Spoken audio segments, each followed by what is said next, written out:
The ocean was endless. Naruto couldn't breathe. Salt water filled his lungs as he clawed toward the surface, but there was no surface, only an infinite expanse of blue stretching in every direction. His legs kicked desperately, and somewhere in the drowning darkness a voice echoed, "Find the ingredients, find the all blue, a man's dream never dies." What ingredients? What was all blue? A face emerged from the murky depths, old, scarred, with a braided mustache and eyes that held both sternness and impossible warmth. The man's mouth moved, but the words came out garbled, drowning in the current. Then hands, no, legs kicked through the water with such force they created whirlpools, and suddenly Naruto could see a ship, a kitchen, fire and laughter, and ah! Naruto bolted upright in his bed, gasping, his sheets soaked with sweat. His heart hammered against his ribs as he clutched his chest, trying to remember how to breathe normally. The small apartment around him came into focus, peeling wallpaper, a single broken chair, the hot plate in the corner that barely worked. Not an ocean, just his crappy apartment. "That dream again," he muttered, running a hand through his blonde hair. His legs ached like he'd been training all night, which made no sense because he'd gone to bed early. They always ached after the drowning dreams. Like they remembered something his brain couldn't grasp. He looked at the clock, 4:47 a.m. Graduation was today, the academy exam, his third attempt, third time's the charm, right? Naruto swung his legs out of bed and immediately winced. The phantom pain shot up from his ankles to his thighs, that familiar burn that felt like he'd done 1,000 kicks. He pressed his thumbs into his calves, massaging the tension that shouldn't exist. Come on," he whispered to his own legs. "Not today, I need you working right today." But even as he said it, his body moved on its own, a rapid series of stretches, knee bends, and balance shifts that he'd never been taught. His left leg extended in a perfect chambered kick position, rotated at the hip, then snapped back. His muscle memory performed a warm-up routine he didn't remember learning. It had been like this for as long as he could remember. Well, not always. The dreams had started around age 6, right after a particularly bad beating from some villagers. He'd woken up in the hospital with Iruka-sensei by his bedside, and when he tried to walk, his legs had moved wrong, too graceful, too precise, like they belonged to someone who trained for decades. The doctors said it was trauma. Iruka said it was his way of coping.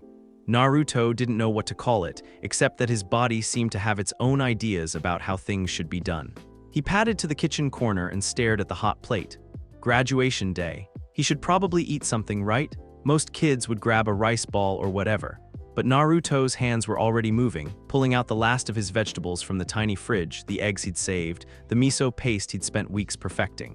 Why do I even know how to make miso paste from scratch? He didn't question it anymore. Cooking was the one thing that made the ache in his chest feel better, that hollow feeling that he'd lost something important but couldn't remember what. When his hands worked with ingredients, when flavors came together, when he could feed someone and watch their eyes light up, it felt like purpose. The apartment filled with the sizzle of eggs, the aroma of miso soup with precisely cut vegetables. His knife work was unconscious. Brunoise, julienne, chiffonade, terms he shouldn't know, techniques the academy certainly never taught. Within 15 minutes, he had a breakfast that would have made any restaurant proud. He sat on his floor, the chair was broken, and ate slowly, savoring each bite. The soup was perfect. The seasoning was exact. And like always when he cooked something good, he felt that strange sensation, a memory that wasn't his, of a kitchen full of people, of serving food with a cigarette dangling from his mouth he'd never smoked, of an old man tasting his food and nodding with gruff approval. "Who are you?" Naruto thought at the phantom memory. "Why are you in my head?" No answer came. There never was one. By the time Naruto reached the academy, the sun had fully risen and students were filing through the gates in nervous clusters. He spotted Shikamaru yawning, Choji munching chips, Kiba arguing with Akamaru. The usual crowd. And then there was Sakura, her pink hair catching the morning light as she laughed at something Ino said. Naruto's breath caught, not in his usual loud, obvious way, but with a strange tightness in his chest. His feet slowed, and before he knew what he was doing, he'd straightened his posture, his hand moving unconsciously to smooth his jacket collar. She's beautiful, he thought, but the words felt different than usual, deeper, more reverent, like appreciating a work of art. "Yo, Naruto," Kiba's voice snapped him back. "Third time's the charm, right? You gonna actually pass this year?" Naruto grinned, forcing his usual energy. "You bet. I'm gonna ace this exam and become a genin before lunch, believe it." But even as he said it, doubt gnawed at him. The written test would be fine, he'd studied. The weapons portion would be okay, but the ninjutsu demonstration, his legs twitched. Not now, he begged his own body. Please, just let me do this normally. Iruka Umino stood at the front of the classroom, his scar crinkling as he smiled at the assembled students. All right, everyone, settle down. Today is your final examination. You all know what's required: a written test, a weapons demonstration, and finally the 3 basic jutsu: transformation, substitution, and clone. Naruto's hand clenched on his desk. Clone jutsu, his worst nightmare. It wasn't that he couldn't do it, he could, technically. But every time he tried, something inside him rebelled. His chakra wanted to go to his legs, not his hands. His instincts screamed that hand seals were inefficient, that a real fighter didn't need to wave their hands around like an idiot. But ninjas do need hand seals, he reminded himself desperately. That's how it works. That's what everyone does, just do it right this time. The written test came first. Naruto breezed through it: history, geography, basic tactics. He'd spent countless nights studying with Iruka, usually over meals Naruto had cooked. Those were good memories. Iruka never looked at him like he was a monster. Iruka just ate his food and helped him with kanji. Weapons came next. Kunai throwing, shuriken accuracy. Naruto hit most of his targets, though Sasuke's perfect score made him grit his teeth. Show off, Naruto thought, but without real heat. Sasuke was good, everyone knew it. Then came the moment of truth. Naruto Uzumaki, Iruka called. Please demonstrate the clone jutsu. The classroom went quiet. Everyone knew this was where Naruto always failed. Some kids snickered. Sakura looked away, embarrassed for him. Only Hinata watched with her worried, pale eyes. Naruto stood and walked to the front of the class, his legs feeling heavier with each step. He could feel everyone's stares, their expectations of failure. The word demon floated through the air, whispered so quietly he almost missed it. He took a breath and formed the hand seals. Ram, snake, tiger. His chakra gathered, but it felt wrong, like trying to write with his non-dominant hand. His instincts screamed at him to stop, to use his legs instead, that this wasn't how strength worked. But he pushed through, forcing the jutsu. Clone jutsu. 2 pathetic, half-formed copies appeared beside him, flickering like bad holograms before dissolving into smoke. The classroom erupted in laughter. He failed again, can't even do the basics. Why does the demon even try? Naruto's face burned. His hands clenched into fists and his legs, his traitorous, disobedient legs, shifted into a fighting stance he'd never been taught. Weight on his back foot, front leg chambered, ready to kick. No, he forced himself to relax. Don't make it worse. Naruto, Iruka's voice was gentle but firm. I'm sorry, that's not sufficient. You'll need to. I know, Naruto snapped louder than he meant to. I know, okay, I'll do better, I just need. What did he need? To stop being whatever weird thing he was. To make his body cooperate with normal ninja techniques. To stop having dreams of oceans and kitchens and a life that wasn't his. You'll have another chance, Iruka said quietly, in a tone that suggested maybe he shouldn't. But Naruto, you need to figure out what's holding you back. I wish I knew, Naruto thought miserably. The sun was setting by the time Naruto found himself at the training grounds alone. Most students were home celebrating with their families, showing off their new headbands. Even the ones who'd failed had gone home, but Naruto had nowhere to go except back to his empty apartment. His legs ached worse than ever, that phantom pain drilling into his bones. He stared at his hands, these stupid hands that were supposed to make chakra flow properly but never felt right. In frustration, he kicked a nearby training post. The wood exploded. Naruto stumbled back, staring in shock. The post, solid oak, embedded 3 feet into the ground, had a crater in it the size of a melon. Splinters rained down around him. He hadn't even kicked that hard, had he? He looked at his leg. Normal, no chakra glow, no visible technique, just his leg. What the hell? He whispered. Impressive kick. Naruto spun around. Mizuki-sensei stood at the edge of the training ground, his white hair catching the dying light. His smile was friendly, but something about it made Naruto's instincts prickle. Mizuki-sensei, I didn't know anyone was here. I was just passing by. Mizuki walked closer, his eyes fixed on the destroyed post. You know, Naruto, I've been watching you for a while. You have potential that the academy doesn't recognize. Naruto's heart leaped. Really? You think so? Absolutely. Your taijutsu is unique. That kick just now, that's not something a normal academy student could do. Mizuki's smile widened. Tell me, have you ever wondered why you're so different? The question hit too close to home. Naruto's hands clenched. What do you mean? The way you fight, the way you move. It's not like other ninja. Mizuki lined in conspiratorially. What if I told you there was a way to understand your power? To become strong enough that they'd have to make you a genin? How? Naruto breathed. There's a scroll, Mizuki said, the scroll of seals. It contains forbidden techniques, including one that could help you master the clone jutsu once and for all. If you could learn just one technique from it, Iruka would have to pass you. The Hokage would have to acknowledge you. Naruto's eyes widened. A forbidden scroll? That sounded, well, forbidden, but also like exactly what he needed. Where is this scroll? He asked, even though alarm bells were ringing somewhere in the back of his mind. Mizuki told him, explained how to sneak into the Hokage's mansion where the scroll was kept, the best time to take it. His voice was smooth, persuasive, and Naruto, desperate and exhausted and so tired of failing, found himself nodding. Learn one technique, Mizuki said, then meet me at the old shrine in the forest. I'll make sure Iruka knows you've passed. Deal? Naruto hesitated. Something felt wrong. But the image of Iruka's disappointed face, of Sakura looking away in embarrassment, of the whole village seeing him fail again. Deal? Naruto said. Stealing the scroll was surprisingly easy. The Hokage's security was focused outward, not inward, and Naruto had years of prank experience. He slipped through shadows, avoided patrols, and within an hour had the massive scroll strapped to his back. It was heavy, heavier than it looked. As he ran through the dark streets toward the forest, the scroll seemed to pulse against his spine like it was alive. He found an old shed in the clearing Mizuki had described and unrolled the scroll. Technique after technique was listed, some with diagrams, some with just cryptic instructions. Names he didn't recognize. Reaper Death Seal Edo Tensei Multiple Shadow Clone. Wait, Multiple Shadow Clone Jutsu. The description said it created solid clones, not illusions. It was rated B rank, forbidden because it split chakra evenly among clones and could kill the user if they created too many. But for someone with a lot of chakra, Naruto stared at the hand seals. Ram, snake, tiger different than normal clones. What have I got to lose? He muttered. He formed the seals.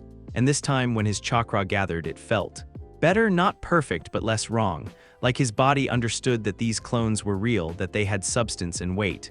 Multiple shadow clone jutsu, the clearing filled with smoke. When it cleared, 50 perfect copies of Naruto stood around him, all grinning.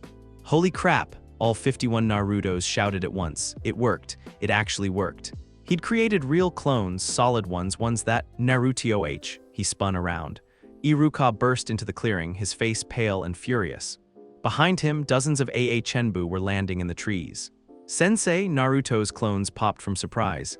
I learned a technique, look I can. You stole the scroll of seals, Iruka shouted. Do you have any idea what you've done? Naruto's stomach dropped. But Mizuki-sensei said if I learned one technique, you'd pass me. He said, Mizuki told you to steal this. Iruka's eyes widened in horror. Naruto, where is he? Where were you supposed to meet him? Here, a cold voice said. Mizuki dropped from the trees, but his friendly expression was gone. In its place was something cruel and hungry. Giant shuriken appeared in his hands. Good job, Demon Fox, Mizuki said. You really are as stupid as everyone says. The words hit like kunai. What? Did you really think I wanted to help you? Mizuki laughed. You're the nine-tailed fox that destroyed our village 12 years ago. The demon sealed inside a human body. Everyone hates you because you killed their families, destroyed their homes. You're nothing but a monster. The world tilted. Naruto's breath caught in his throat. Nine-tailed fox, demon. Is that why? Is that why everyone? Mizuki, shut your mouth. Iruka moved in front of Naruto, arms spread protectively. Oh, Iruka-sensei, always the softy. Mizuki spun his shuriken. Step aside. I'll kill the demon, take the scroll, and become the hero Konoha needs. Without the fox brat, everyone will. He's not the Nine Tails, Iruka shouted. He's Naruto Uzumaki. He's my student? Mizuki's response was to hurl the giant shuriken straight at Iruka. Time seemed to slow. Naruto saw the massive blade spinning through the air, saw Iruka frozen, saw the trajectory that would cut his sensei in half. And something inside Naruto snapped. His body moved without thought, not his hands, his legs. He kicked off the ground with such force that the earth cracked beneath him. His body twisted midair, and his legs swung around in an arc that intercepted the shuriken. His shin connected with the flat of the blade, and wham! The shuriken didn't just deflect. It shattered, broken into pieces by the impact. Naruto landed between Mizuki and Iruka in a crouch, his leg extended, and for just a moment he could have sworn his shin was glowing with a faint blue light. What? Mizuki stared in disbelief. Naruto looked at his own leg, equally shocked. The impact should have shattered his bones. Instead, his leg felt right for the first time in his life. Hot, powerful. Like it was burning from the inside but without pain. "Stay away from Iruka-sensei," Naruto heard himself say, his voice coming out different, lower, more dangerous. "A man who hurts his comrades for personal gain doesn't deserve to call himself human." "Where did that come from? You little," Mizuki pulled out kunai. "I'll kill you, I'll kill the demon and everyone will thank me." Rage flooded through Naruto, not his usual hot-headed anger but something colder, more focused. How dare this man threaten Iruka? How dare he try to use Naruto, manipulate him, and now insult him? His hands formed the seals he'd just learned. Multiple shadow clone jutsu, the forest filled with Narutos, hundreds of them, packed into every available space. Mizuki's confident expression crumbled into fear. "Lesson time," Naruto growled, "and class is painful." What followed wasn't a fight, it was a beating. Hundreds of fists and notably, thousands of kicks descended on Mizuki from every angle. The traitor tried to defend himself, but there were too many. Every time he blocked a punch, 3 kicks slammed into his ribs, his legs, his back. Naruto, the original, moved through his own clones like water, his legs striking with precision he'd never trained. Roundhouse kicks, axe kicks, spinning hook kicks, each one landing with devastating accuracy. And with each impact, that blue glow intensified until his legs were literally trailing azure fire. What is this? Naruto thought even as his body continued the assault. What's happening to me? A memory flashed, not his, but feeling like his. A kitchen on a ship, an old man's voice, "Your legs are your pride, boy. Never let them touch the ground dirty." Another memory, fighting on a deck, legs spinning, fire trailing, enemies falling like dominoes. Who was I? The final blow was instinctive. Naruto leaped high into the air, his body rotating, his leg trailing blue flames that seemed to dance with chakra, and brought his heel down on Mizuki's shoulder. "Collier," the word came from nowhere, from another life. "Shoot," the impact cratered the ground. Mizuki lay unconscious, his body smoking slightly from the blue fire. And Naruto landed in a crouch, his legs still burning with that impossible azure light, staring at what he'd done. The fire faded slowly, reluctantly, leaving behind scorch marks on the ground where his feet had touched. Silence filled the clearing. The Chenbu stared, Iruka stared. Naruto's clones had all dispelled and the original stood alone, chest heaving, legs trembling from exhaustion and something else, something like remembering. "Naruto," Iruka's voice was barely a whisper. "What? What are you?" Naruto looked at his sensei, then down at his own hands, then at his legs. Legs that had just moved with deadly precision, that had created fire from nothing, that felt like they'd trained for a lifetime he'd never lived. "I don't know," he said honestly, and his voice cracked. "Iruka-sensei, I really don't know." The Chenbu moved in to secure Mizuki. One of them approached the scroll carefully, retrieving it, but Iruka didn't move. He just stared at Naruto with an expression that was part concern, part wonder, part fear. Finally, Iruka did something that made Naruto's throat tighten. He removed his own headband, the leaf symbol gleaming in the moonlight, and walked forward. Without a word, he tied it around Naruto's forehead. "You pass," Iruka said softly, "not because of the jutsu. Because you protected someone precious to you, that's what makes a ninja." Naruto touched the headband with shaking fingers. "But I stole the scroll, I messed up, and I don't even understand what I just did, how I know." Iruka's hand landed on his shoulder. "And we're going to figure it out, but right now, Naruto, you need to know something." "What?" Mizuki was right about one thing, the nine-tailed fox is sealed inside you. But he was wrong about everything else. Iruka's eyes were serious. "You're not the fox, you're the cage that keeps it from hurting people. You're not a demon, you're a hero." Tears burned in Naruto's eyes. "Then why do I feel like I'm someone else? Like my body knows things I never learned, like I've lived before and I'm just pretending to be Naruto?" Iruka's expression shifted to something Naruto couldn't read. "What do you mean, lived before? The dreams, the cooking, the way I fight." Naruto's legs finally gave out and he sat hard on the ground, exhausted. "Iruka-sensei, why do my legs burn blue? Why do I know techniques I've never studied? Why do I dream about oceans that don't exist and kitchens on ships and an old man who taught me things I can't remember?" Iruka was quiet for a long moment. Then he knelt beside Naruto, his face grave. "Naruto, I think we need to talk to the Hokage, because what you're describing, it sounds like something from the old legends.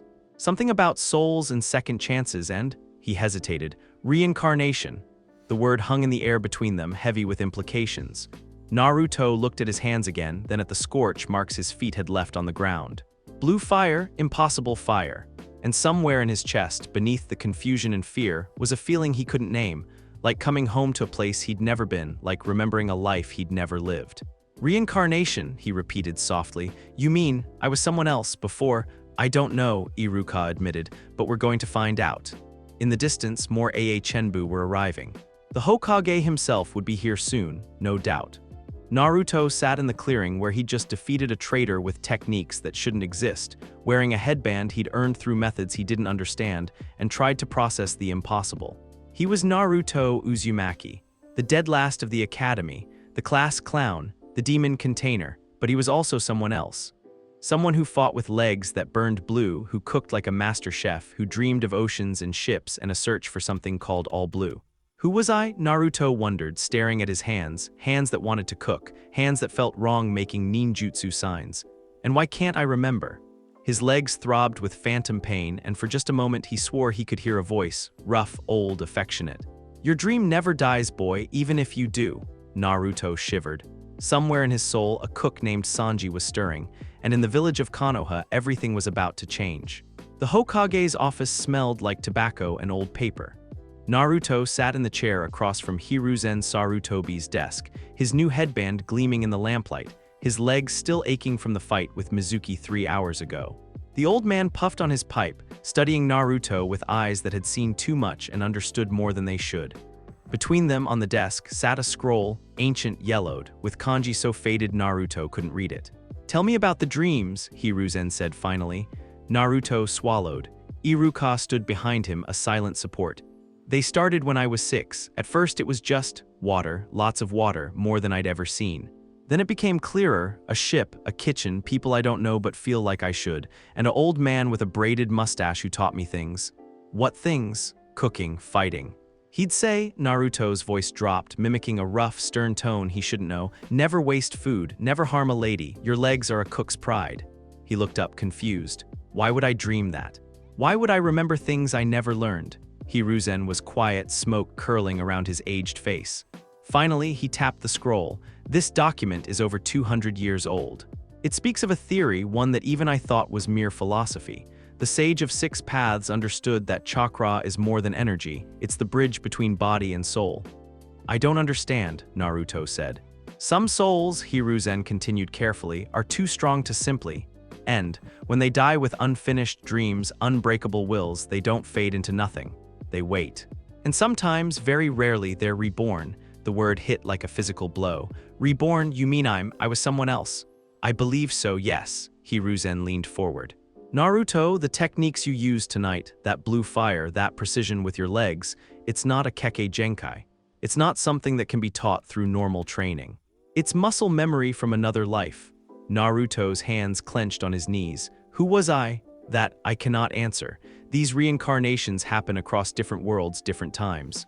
The soul carries forward its core essence, its dreams, its skills, its personality, but the memories are usually locked away. They surface as instincts, compulsions, phantom sensations. Hiruzen's expression softened.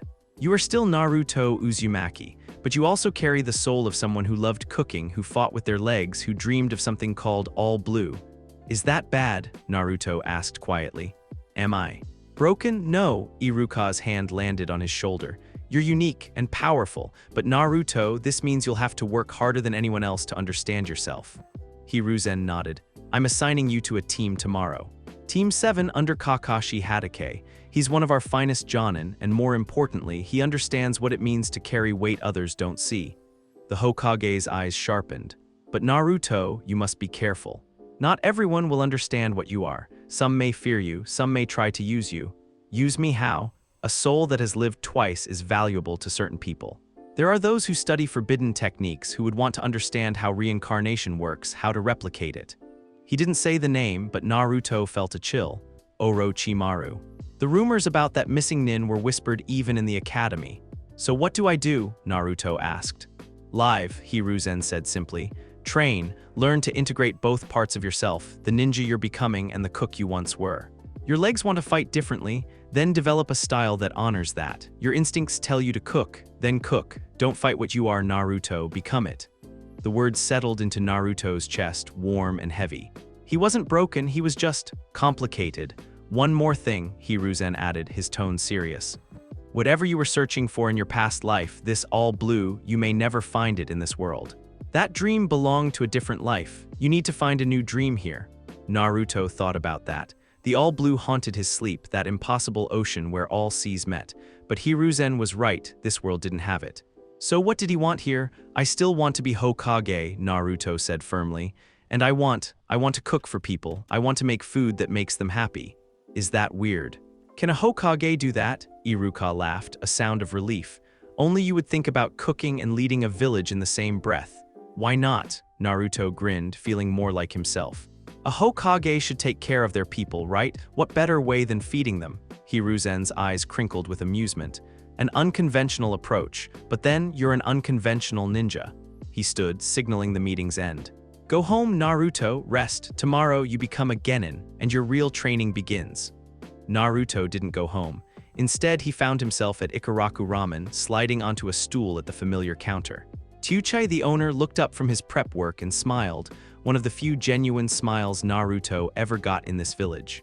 Naruto, I heard you graduated.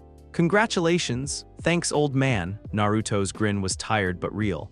Can I get a miso ramen with? Actually, Naruto interrupted himself, an idea forming. Can I use your kitchen? Tyuchai blinked. What? I want to cook something for you and Ayame to celebrate. Naruto's voice was eager now, his exhaustion forgotten. Please, I promise I won't mess anything up. Tyuchai exchanged a glance with his daughter, who'd poked her head out from the back. Ayame shrugged, curious. Sure, why not? But if you burn my kitchen down, you're paying for it. Deal. 20 minutes later, Tyuchai and Ayame sat at their own counter, staring at the bowls Naruto had placed before them. It wasn't ramen, it was something else entirely. Perfectly seared fish over seasoned rice, with vegetables cut so precisely they looked like art. Miso soup with a depth of flavor that seemed impossible. And a small dish of pickled radish that somehow tasted both nostalgic and new. Naruto, Ayame breathed, where did you learn to cook like this? Naruto scratched his head, embarrassed. I don't really know. It just feels natural, like my hands know what to do even when my brain doesn't. Tyuchai took a bite and closed his eyes. When he opened them, they were moist. This reminds me of my father's cooking. He died when I was young, but this flavor, it's like he's here. That's what food should do, Naruto said, and the words came from somewhere deep, somewhere old. It should connect people, make them remember, make them feel loved. He paused. At least I think that's what it should do. Ayame reached over and ruffled his hair. You're a weird kid, Naruto Uzumaki, but this is the best meal I've had in years. Warmth spread through Naruto's chest, different from chakra, different from the blue fire in his legs. This was satisfaction, purpose. He'd fed someone and made them happy. It felt right. As he cleaned up the kitchen, his hands moving with professional efficiency that made Tyuchai shake his head in wonder, Naruto thought about what the Hokage had said. He needed a new dream for this life. Maybe it wasn't just being Hokage, maybe it was feeding the whole village, protecting them with his legs and nourishing them with his cooking. A ninja who could fight and cook, who could kick down enemies and serve up hope. Yeah, Naruto thought, grinning to himself, that sounds right. Team assignments were announced the next morning at the academy. Naruto arrived early, nervous energy making his legs twitch. The classroom was packed with new genin, all sporting their headbands with varying degrees of pride. Sakura sat near the front, pink hair perfect as always. Naruto's breath caught, not with his usual obvious crush, but with that strange reverence that his other self seemed to carry. She was beautiful, yes, but more than that, she deserved respect. Protection, someone too. Stop it, Naruto told himself. You're 12, you don't even know how to talk to girls. But even as he thought it, his posture straightened, his hand moved to smooth his jacket. When Sakura glanced back and their eyes met, Naruto didn't shout or flail. Instead, he smiled, a genuine, warm smile, and nodded. Sakura blinked, confused. That wasn't the Naruto she knew. Did he just smile normally? Ino whispered to her. I don't know what that was, Sakura muttered back. Sasuke sat by the window, brooding as usual. Naruto studied his rival, the last Uchiha genius of their generation, the boy every girl wanted. Sasuke was strong, skilled, but also lonely in a way Naruto recognized. He doesn't have anyone to cook for, Naruto thought suddenly.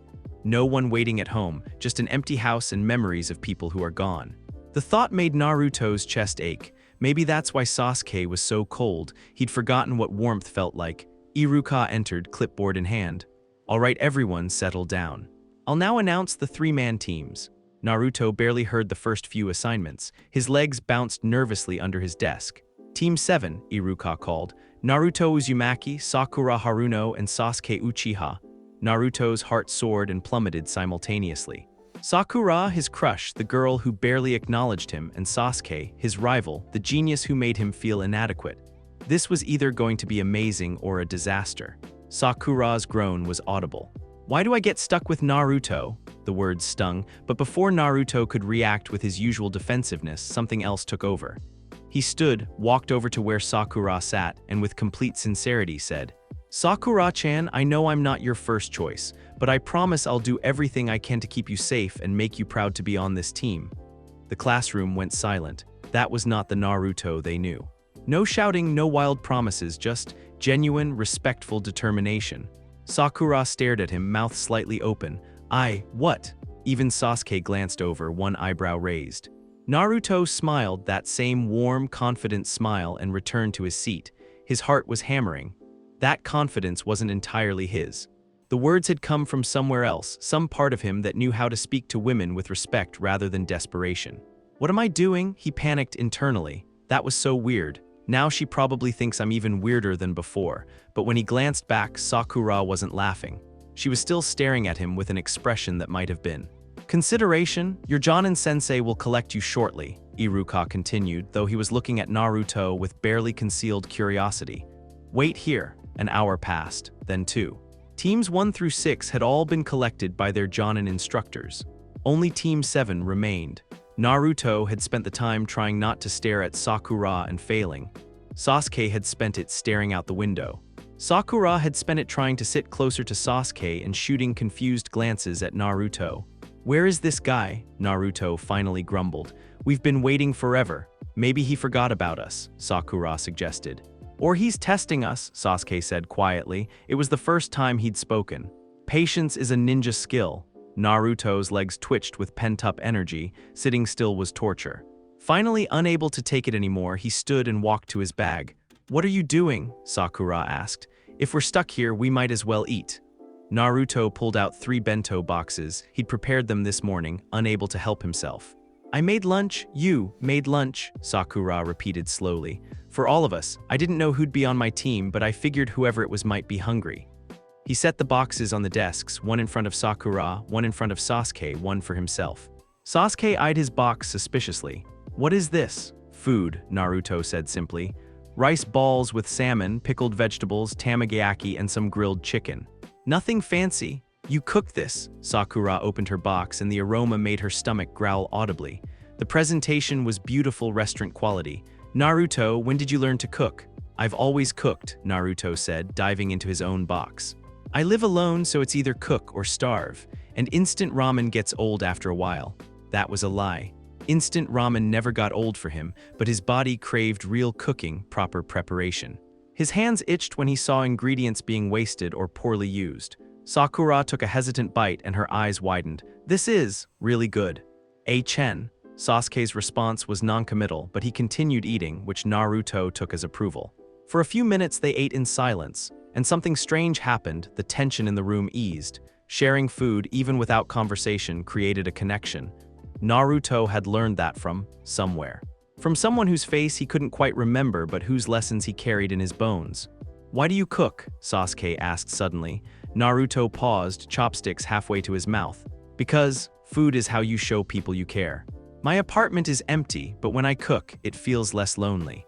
And if I can cook for other people, if I can make them smile or feel full or remember something good, that's worth it. Sakura set down her chopsticks, studying him with new eyes. You're different today.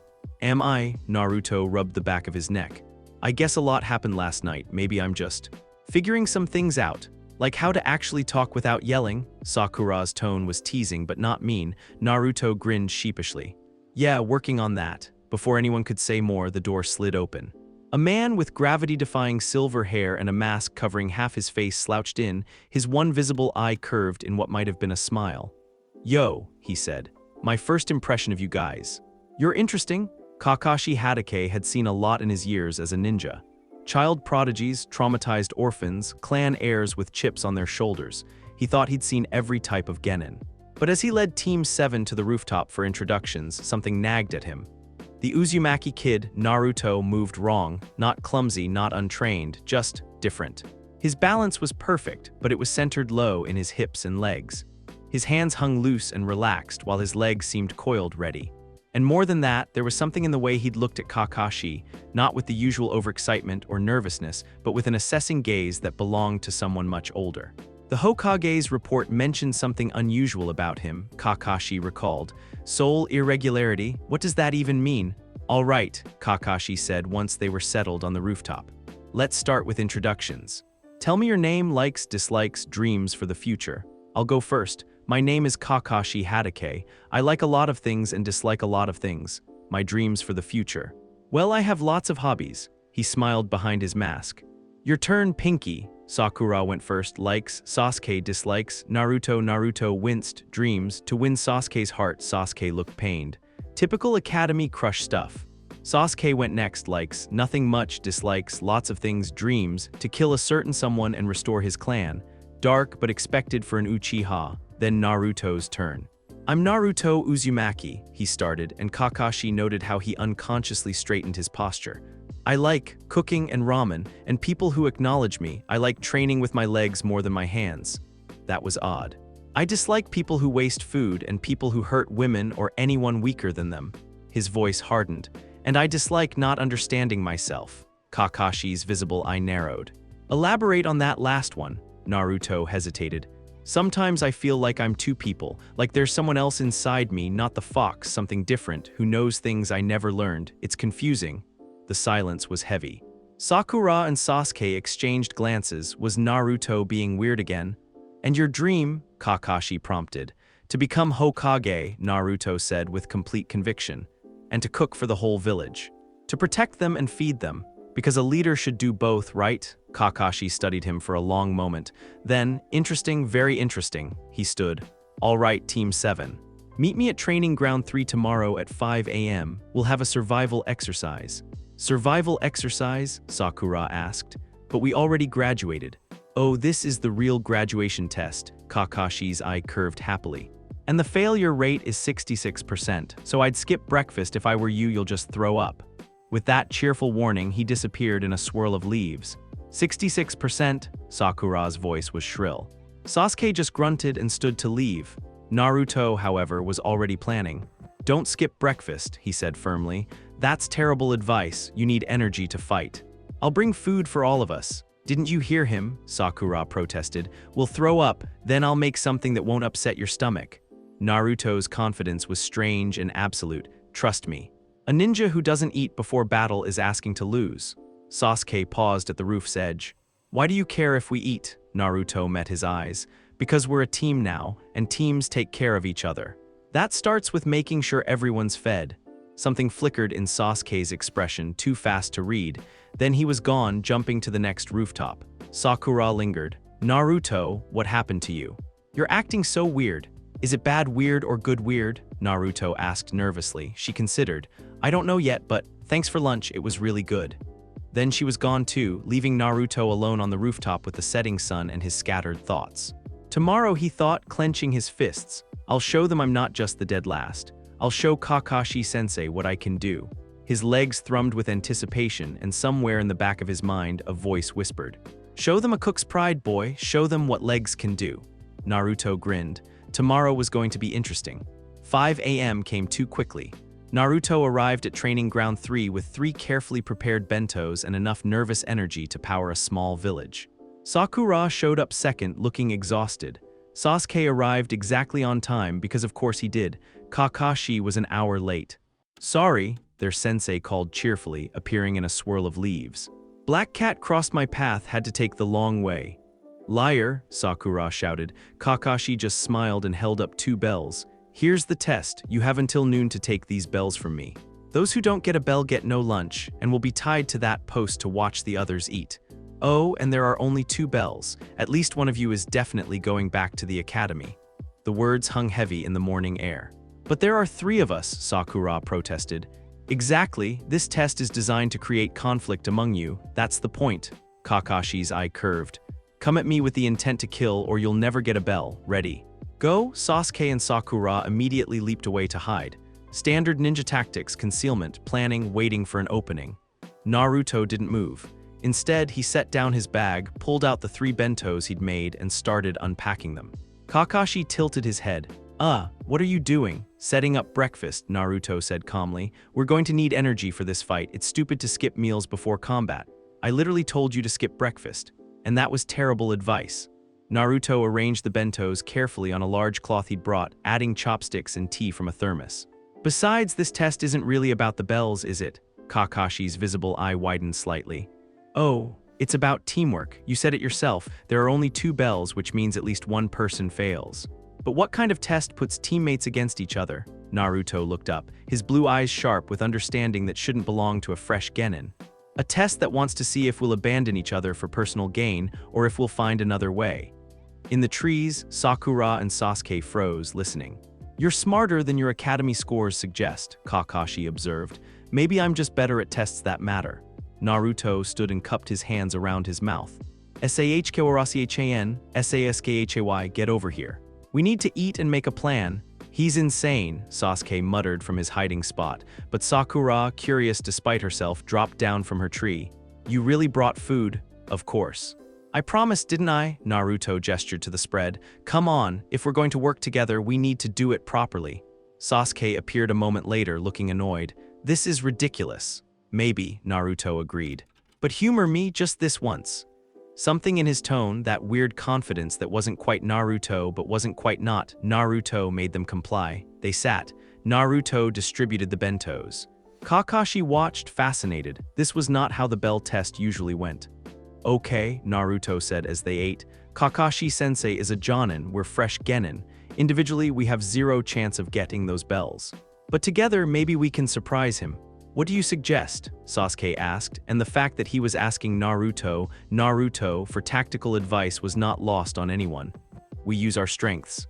Sasuke, you're the strongest fighter and you've got the Sharingan. You should lead the direct assault. Sakura-chan, your chakra control is the best in our class. You should support from range and look for openings.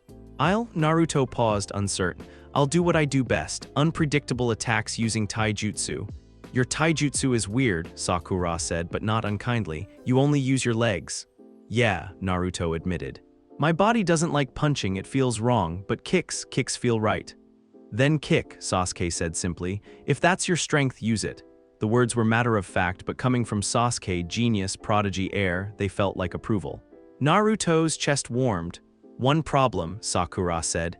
Even working together, how do we beat a jonin? Naruto grinned. We don't need to beat him, we just need to get the bells. And I've got an idea for that. Kakashi had to admit he was impressed. When Team 7 actually attacked, as a coordinated unit, they moved with a synergy that shouldn't be possible for fresh graduates. Sasuke engaged directly, his Sharingan tracking Kakashi's movements, forcing the jonin to take him seriously. Sakura threw kunai and wire traps from range, not aiming to hit but to limit Kakashi's movement options. And Naruto was the wildcard. He moved like water flowing around the battle, his legs striking from impossible angles. A spinning back kick that forced Kakashi to dodge into Sasuke's range. A low sweep that nearly took out his knees. An aerial axe kick that Kakashi barely blocked, and when he did, he felt the force behind it. This kid hits like a chunin, Kakashi thought, reassessing. No, harder than that.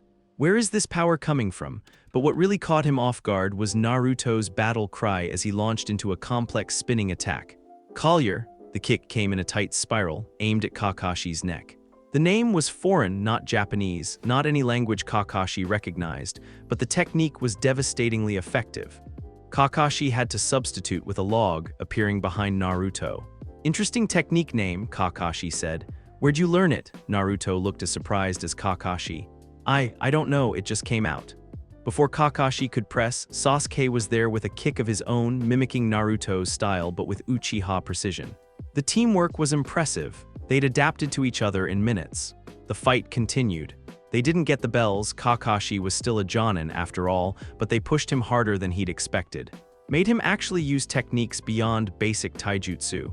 When noon arrived and the alarm rang, all 3 genin were exhausted, sweaty, and bell-less. Kakashi stood before them, the bells still hanging from his belt. Well, you failed, none of you got a bell. Sakura's shoulders slumped. Sasuke's jaw clenched. Naruto just breathed hard, legs trembling from exertion. However, Kakashi continued and they looked up. "You passed? What?" Sakura shrieked. The point of this exercise was teamwork. Every year, Genin teams come here and fight each other over the bells. They ignore their teammates, prioritize personal success, and fail to see the bigger picture. Kakashi's eye curved. "You three ate together, planned together, fought together. You understood that the mission, the team, comes before individual achievement." He walked over to the post where he'd threatened to tie the failures. "In the ninja world, those who break the rules are trash. But you know what? Those who abandon their comrades are worse than trash. You showed me that you understand that." Naruto felt like his chest might explode. They'd passed. They were really a team. "However," Kakashi added, his tone sharpening, "Naruto, come here." Naruto approached nervously. Kakashi's visible eye was serious now, studying him with an intensity that made him want to squirm. "That technique you used, Collier, and your fighting style in general, it's not academy standard. It's not anything in Konoha's records." Kakashi's voice dropped. "Where did you learn it?" "I don't know," Naruto said honestly. "It's like my body knows things my brain doesn't. Moves just come out when I'm fighting. Names appear in my head, I can't explain it." Kakashi was silent for a long moment. Then, "The Hokage mentioned you were unusual. But I didn't expect this." He glanced at Sasuke and Sakura. "You two go home and rest. Be back here tomorrow at 7 a.m. for your first D-rank mission. Naruto, you stay." Sakura looked worried. "Is Naruto in trouble?" "No," Kakashi assured her. "Just need to have a chat, go on." Reluctantly, his teammates left. When they were gone, Kakashi sat on the grass and gestured for Naruto to do the same. "Talk to me," Kakashi said. "The Hokage's report mentions soul irregularity." "What does that mean?" So Naruto explained. "The dreams, the cooking compulsion, the phantom pain in his legs. The memories of a kitchen on a ship, of an old man's teachings, of searching for something called all blue. And finally, the blue flames that had appeared when he fought Mizuki." Kakashi listened without interrupting, his expression unreadable. "Show me," he said when Naruto finished. "The flames. I don't know if I can control them," Naruto admitted. "They just sort of happen when I'm emotional or in danger." "Try anyway." Naruto took a breath and focused on his legs. He thought about the fight with Mizuki, the desperation to protect Iruka, the rage at being betrayed. He thought about the old man from his dreams, the voice that said, "Your legs are your pride." Heat built in his calves, his thighs. A tingling sensation, then warmth, then burn. He looked down and gasped. Blue flames wreathed his legs from ankle to knee, flickering but stable. They didn't burn him, didn't hurt. They felt like an extension of himself, like they were always meant to be there. Kakashi's eye widened. He leaned closer, studying the flames. "That's not chakra, or rather, it's not just chakra, it's something else mixed in. Something that feels," he paused, searching for words, "foreign, like it doesn't belong to this world." "What does that mean?" Naruto asked, nervous. "It means the Hokage was right. You're not just Naruto Uzumaki." Kakashi's gaze was serious. "Part of you is someone else, someone from a different place, maybe a different world entirely. Their soul is woven into yours and their techniques, their power comes through your body." The words should have been terrifying. Instead, they felt like confirmation of something Naruto had always known. "Am I dangerous?" he asked quietly. "Maybe," Kakashi said honestly. "Power like this that you don't fully understand or control is always dangerous, but that's why you have a team now. That's why you have me as your sensei." He placed a hand on Naruto's shoulder. "We'll figure this out together, and Naruto, whatever you are, whoever you were, you're still my student. That doesn't change." The blue flames flickered and died. Naruto felt tears prick his eyes. "Thank you, sensei. Don't thank me yet. Training is about to get a lot harder for you." Kakashi stood, brushing grass off his pants. "You need to learn to control those flames, integrate your past self's techniques with actual ninja skills, and figure out what your body can and can't do. It's going to be exhausting." "I can handle it." Naruto jumped to his feet, energized. "I'll train harder than anyone. And you need to cook for me at least once a week," Kakashi added casually. Naruto blinked. "What? The Hokage said you're an exceptional cook. I'm a terrible cook. So once a week you make dinner for the team. Think of it as teamwork training." A slow grin spread across Naruto's face. "Really? You want me to cook for you? Consider it part of your ninja training. Keeping your team fed and healthy is important." Kakashi's eye curved. "Besides, I'm curious. If your cooking is as unusual as your fighting, this should be interesting." Naruto practically vibrated with excitement. Someone was asking him to cook. Someone wanted to eat his food. It felt like the highest compliment he could receive. "I'll make something amazing," Naruto promised. "This Friday, my apartment, I'll cook for the whole team, looking forward to it." Kakashi pulled out his orange book, Ika Ika Paradise, and started walking away. "Oh, and Naruto. That thing you said earlier about not wanting to hurt women," Naruto froze. "Yeah, that's going to be a problem in the field. Female enemies exist if your body won't let you fight them properly." Kakashi glanced back, serious. "We need to address that too, it could get you killed." The words hit hard.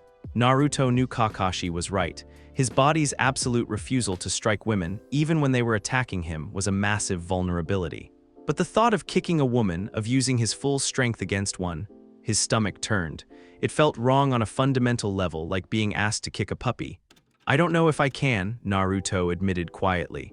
"Then we'll find a workaround. Defense, evasion, non-lethal techniques. There's always another way." Kakashi waved without turning back. "See you tomorrow, Naruto, and get some rest. You look like you're about to collapse." He was right. The adrenaline was fading, and Naruto's legs felt like jelly. The blue flames had taken more out of him than he'd realized. But as he walked home through the village streets, Naruto felt something he hadn't felt in a long time. Hope. He had a team, a sensei who didn't look at him with disgust, teammates who'd fought beside him. Maybe this ninja thing would work out after all. The rest of the week fell into a rhythm. D-rank missions during the day, pulling weeds, finding lost cats, painting fences. Boring work that made Naruto want to scream, but Kakashi insisted they were building teamwork. And they were. Slowly, grudgingly, Team 7 was becoming something more than three strangers forced together. Sakura discovered that Naruto was actually helpful when he wasn't being loud and obnoxious. He'd carry her supplies without being asked, would position himself between her and danger instinctively, and his cooking during their lunch breaks was genuinely incredible. Sasuke discovered that Naruto's taijutsu was worth studying. The leg-based style was unconventional but effective, and more than once during training, Sasuke found himself adapting some of Naruto's movements into his own fighting. And Naruto discovered that having teammates was more complicated than he'd thought. Sakura still fawned over Sasuke, which made Naruto's chest tight with jealousy he tried to ignore. Sasuke was distant and cold, pushing them away even as they tried to get closer. And yet when it mattered, they had each other's backs. It was messy and imperfect and real. Friday evening came. Naruto had spent hours preparing for this, cleaning his tiny apartment, shopping for the best ingredients he could afford, planning a menu that would showcase what he could do. His hands moved through the prep work with unconscious precision. Dicing vegetables, preparing marinades, setting up his cooking station. This was where he felt most himself, or maybe most like that other person whose memories haunted him. Here, with a knife in hand and ingredients before him, the two souls felt aligned. The knock came at 6 p.m. sharp. Naruto opened the door to find all three of them, Kakashi, Sakura, and Sasuke, standing in the hallway. Sakura held a small bag of chips. "I brought snacks." Sasuke had his hands in his pockets and his usual scowl, and Kakashi was reading his book. "Come in, it's almost ready." Naruto ushered them inside. His apartment was small, one room that served as bedroom, living room, and kitchen. The furniture was minimal and old, but it was clean, and the smell of cooking food filled every corner. "Wow," Sakura breathed, looking at the spread Naruto had prepared. The table was set with multiple dishes: grilled fish, perfectly seasoned rice, miso soup with fresh vegetables, pickled radish, tamagaki, and even a small dessert. "When did you have time to make all this?" she asked. "Started at noon," Naruto said, grinning. "Took a break from my afternoon training. Cooking helps me think." Sasuke studied the food with his Sharingan, a habit he'd developed. "The knife work is precise, professional level." "Thanks," Naruto beamed at the compliment. They sat Naruto on his bed since he only had 2 chairs, Kakashi and Sakura in the chairs, Sasuke on the floor, and began to eat. The silence that fell was different from awkward quiet.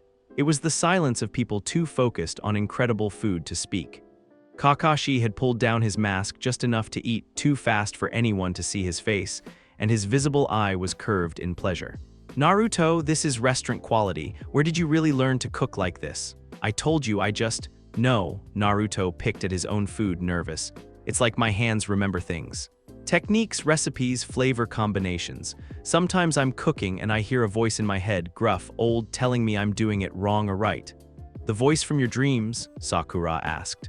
She'd been more interested in Naruto's situation since learning about it from Kakashi. Yeah, the old man, I think he taught me to cook, in whatever life I lived before. Naruto's voice was soft. He was important to me, I can feel it even if I can't remember his face clearly. Do you ever remember anything else? Kakashi asked. Besides cooking and fighting, Naruto thought about it. Sometimes, feelings mostly. Like, I remember being part of a crew, a group of people who were family even though we weren't related. We traveled together, fought together, ate together. There was a woman with orange hair who could control weather. He paused. That sounds insane, doesn't it? No more insane than blue fire legs, Sasuke said flatly, taking another bite of fish. Fair point. What else? Sakura pressed, fascinated. A swordsman with green hair who got lost all the time. A long-nosed guy who was a coward but also brave when it mattered. A tiny reindeer who was a doctor. That can't be right. Naruto shook his head. And a captain. I never see his face, but I remember his laugh, loud and fearless. He was searching for something, we all were. The all blue, Kakashi supplied. Yeah, but not just that, something bigger. A dream that seemed impossible but worth chasing anyway. Naruto looked at his hands. I don't understand why I remember this, why these people feel so real when I've never met them. Because part of you did meet them, Kakashi said gently. In another life, another world, the soul carries those bonds forward even when the mind forgets. That's actually kind of beautiful, Sakura murmured. Sad but beautiful. Sasuke was quiet, pushing his food around. Finally. Do you miss them, these people you can't fully remember? The question surprised everyone. Sasuke rarely asked personal things. Naruto considered it. Yeah, I do, it's like there's a hole in my chest where they should be. I know they're not here, that they might not even exist in this world, but I still feel like I'm looking for them. He laughed, embarrassed. Stupid, right? No, Sasuke said quietly. I understand that feeling. The weight behind those words was heavy. Sasuke missed his clan, his family, his brother who'd murdered them all. Different from Naruto's situation, but the same kind of ache. Well, Kakashi said, breaking the heavy moment, until you find your lost crew, you've got us. Team 7, we're not much, but we're yours. Sakura raised her cup of tea. To Team 7, they clinked cups, a small moment but meaningful. Naruto felt warmth spread through his chest. Maybe this was his crew now. Different from before, different people, different world, but his.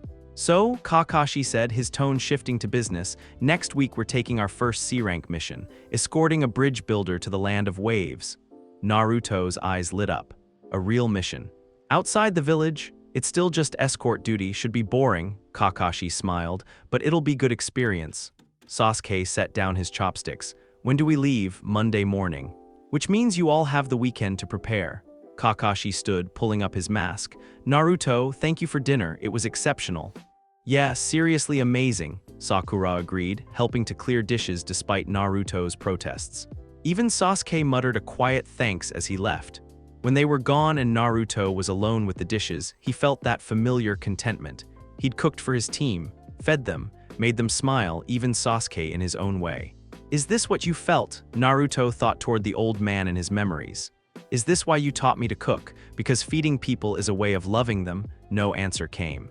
But in the warm glow of his apartment, with the smell of good food lingering, Naruto thought maybe he understood a little more about who he'd been, and who he was becoming. Monday morning arrived with rain and an old man's complaints. You're just kids. Tazuna, the bridge builder, reeked of alcohol and skepticism. I'm a super important bridge builder. I need proper protection, not fresh genin who probably can't even throw a kunai straight. I can throw a kunai perfectly straight, Sakura said, irritated. I could throw it through your sake bottle, Sasuke added darkly. Now, Kakashi soothed. We're more than capable of handling a simple escort mission. Right, Naruto? Naruto was studying Tazuna carefully. The old man was scared, that much was obvious under the bluster. And there was something else, something in the way he avoided eye contact, the nervous tick of his hand. He's lying about something, Naruto thought, or hiding something. But before he could voice the concern, they were moving out of the village gates. The journey to Wave Country was uneventful at first. Tazuna grumbled. Sakura tried to walk close to Sasuke. Sasuke ignored her. Naruto found himself watching the trees, his instincts prickling. Something felt wrong. They were 2 hours out when Naruto spotted it, a puddle on the road ahead. A large puddle. It hasn't rained in days, his mind noted. Why is there a puddle? Kakashi-sensei, Naruto called quietly. I see it, Kakashi murmured back, not breaking stride. They walked past the puddle. For a moment, nothing happened. Then two ninja exploded from the puddle, the demon brothers, their chain weapon already extending toward Kakashi. The chain wrapped around him and they pulled, tearing their target into pieces. KHKHSHE-sensei, Sakura screamed, but Naruto was already moving. His body had reacted before his brain caught up, legs sweeping out in a low arc that hit the first attacker in the ankles, sending him stumbling. The chain loosened and Sasuke was there, kunai flashing, pinning the weapon to a tree. The second brother lunged at Tazuna. Naruto kicked off the ground, his leg extending in a perfect chambered kick, mountain shot. That caught the enemy in the ribs and sent him flying back. Where did that name come from? The fight lasted seconds. The demon brothers were Chunin level, but they'd underestimated the genin. More importantly, they'd underestimated the fact that Kakashi wasn't actually dead. He appeared behind them in a swirl of leaves, subduing both with practiced ease. "Well done," Kakashi said to his students. "You reacted quickly and protected the client." "You let yourself get killed to test us," Sakura accused. "Maybe a little," Kakashi's eye curved, "but you passed." "Now, Tazuna," his tone hardened, "want to tell us why Chunin-level ninja are after you? This was supposed to be a C-rank escort, not a combat mission." Tazuna deflated. I may have lied about the mission rank." "What?" Sakura shrieked. "I didn't have money for a B rank. My country is poor, oppressed by a criminal named Gato who controls all our shipping and trade. The bridge I'm building will free us from his control, but he's trying to kill me to stop it." Tazuna's voice cracked. "If you abandon me now, I'll die, and my grandson will watch his grandfather die trying to save their country." The emotional manipulation was obvious. But also, probably true, Kakashi sighed. "Team, gather up, we need to vote." They huddled away from Tazuna. Kakashi looked at each of them seriously. This mission just became at least B rank, possibly A rank if Gato has more ninja working for him. "We're not obligated to continue. What do you think?" "We should go back," Sakura said immediately. "We're not ready for this." "We can handle it," Sasuke countered. "We beat those two easily enough." "They were Chunin," Kakashi warned. "The next ones might be Jonin level." "Naruto, you've been quiet. What do you think?" Naruto looked at Tazuna, the old man's slumped shoulders, his weathered hands that had built 1,000 things, his desperate eyes. He thought about the grandson waiting at home, about a country held hostage by a criminal. "If we leave, he dies," Naruto said simply, "and I don't want to be the kind of ninja who abandons people because it's inconvenient or dangerous." Something in his voice was older, firmer. The words felt like an echo of someone else's code. Kakashi studied him for a moment, then smiled. "All right, we continue, but everyone stays alert. This just became a lot more dangerous." They resumed their journey, but the atmosphere had changed. No more complaints from Tazuna, no more casual walking. Everyone's guard was up. And Naruto's legs thrummed with anticipation. Something's coming, his instincts whispered. Something big, he didn't know how right he was. In the mists ahead, on the bridge between countries, a legend was waiting. A demon with a massive blade and an apprentice in a mask.